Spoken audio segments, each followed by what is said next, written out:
Buenas tardes, compañeros. Ejercicio profesional.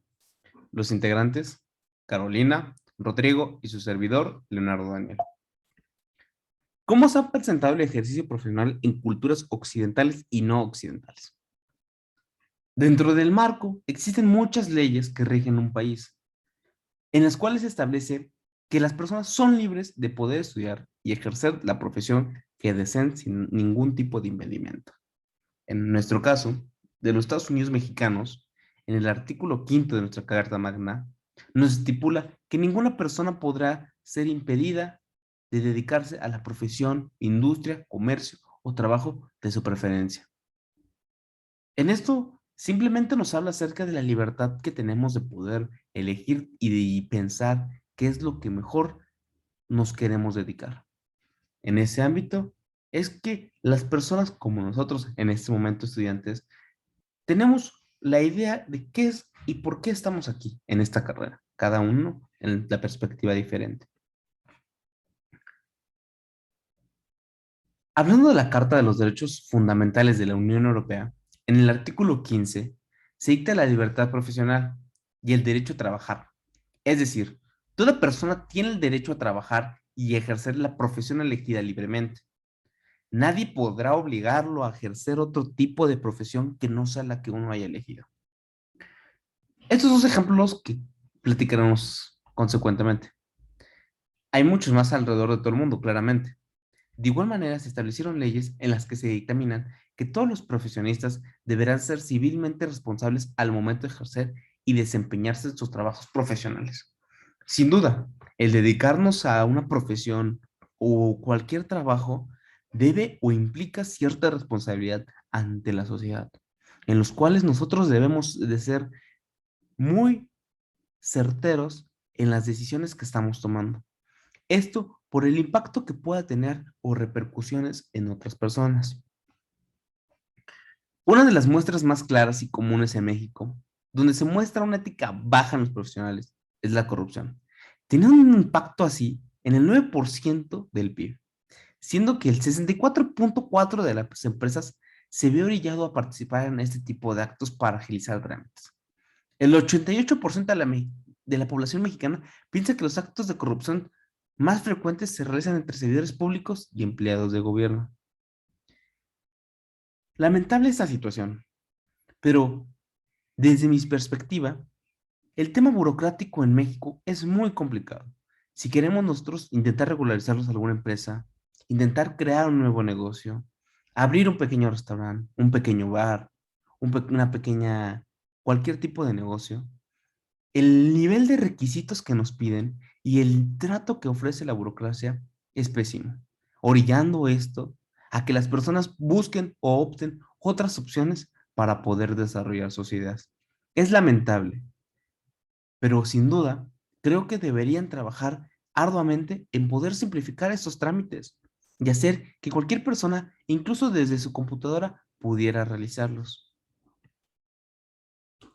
Dinamarca.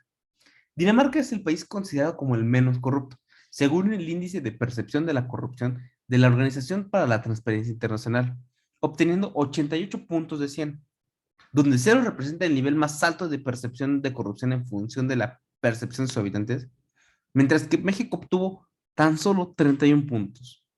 Eso nos puede dar una percepción más amplia sobre la diferencia de cultura ética que se lleva a cabo en las profesiones gubernamentales, las cuales deberían buscar el bien común de la sociedad. Del lado derecho, tenemos una pequeña lista que habla acerca de los países más y menos corruptos en el 2020. Dinamarca, como mencionamos en primer lugar. Nueva Zelanda, segundo lugar.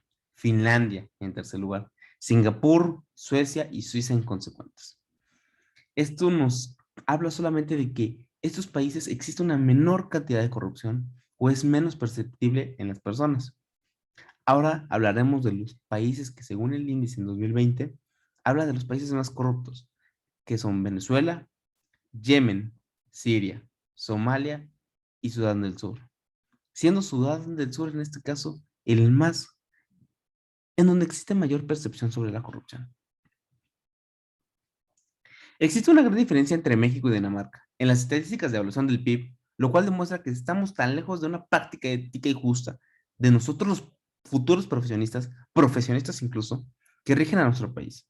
Estamos en un largo camino de poder ser una sociedad responsable al momento de pedirle responsabilidades a nuestros mandatarios, de ejercer nuestras profesiones para el bien común y ejercer un crecimiento equitativo, porque sin duda eso es parte de nuestra responsabilidad como profesionales. Que no solo sea un crecimiento particular o individual, es más un crecimiento equitativo de comunidad entre mayor cantidad de personas para que esto pueda generar un ambiente de estabilidad en todos los sectores de la sociedad. México en la parte baja de la recaudación en países de la OCDE. En las estadísticas de la OCDE, México se mantiene como el país que menos recauda como proporción del PIB. A la cabeza está Dinamarca. Impuestos como porcentaje del Producto Interno Bruto. México apenas recauda el 16.5.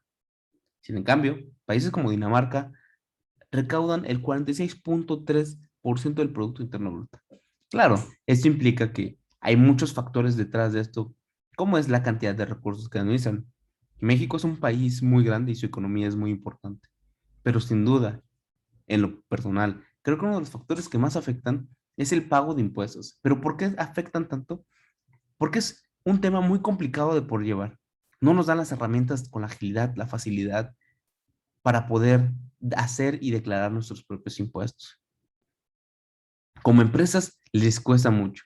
Imaginemos un trabajador ambulante o un trabajador que se encuentra en la economía informal o un negocio que se encuentra en la economía informal.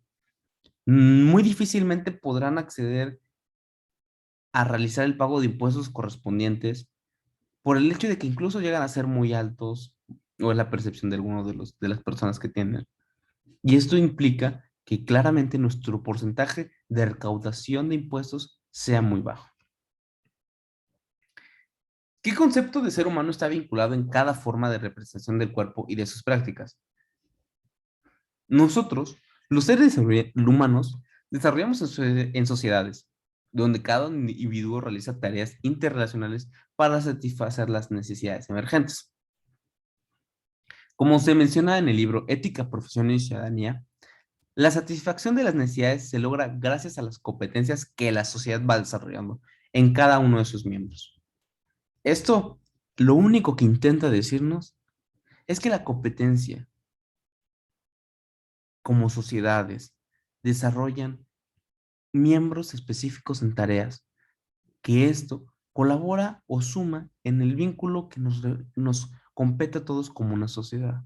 Es decir, no podríamos ser solo maestros, no podríamos ser solo doctores, no podríamos ser solo meseros, no podríamos ser solo cierto sector. Necesitamos un conjunto de sectores para poder desarrollar nuestras capacidades y poder solventar nuestras necesidades.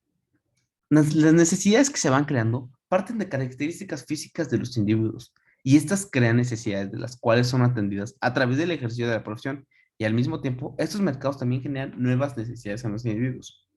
Claramente las principales necesidades físicas que llegamos a necesitar los humanos fueron la alimentación, la higiene, los servicios de salud, pero consecuente a eso se fueron generando nuevas necesidades y en un futuro se van a generar nuevas necesidades. No sabemos qué necesidades nos puedan deparar en un futuro.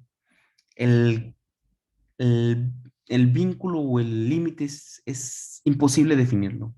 Podríamos decirlo que es infinito, que no existe un límite en donde podamos decidir que ya no hay más necesidades. Siempre, como se vayan creando diferentes necesidades físicas, se van a crear diferentes productos, a la vez esos productos van a crear otras necesidades. Eso es todo, le agradecemos su tiempo. Muchas gracias.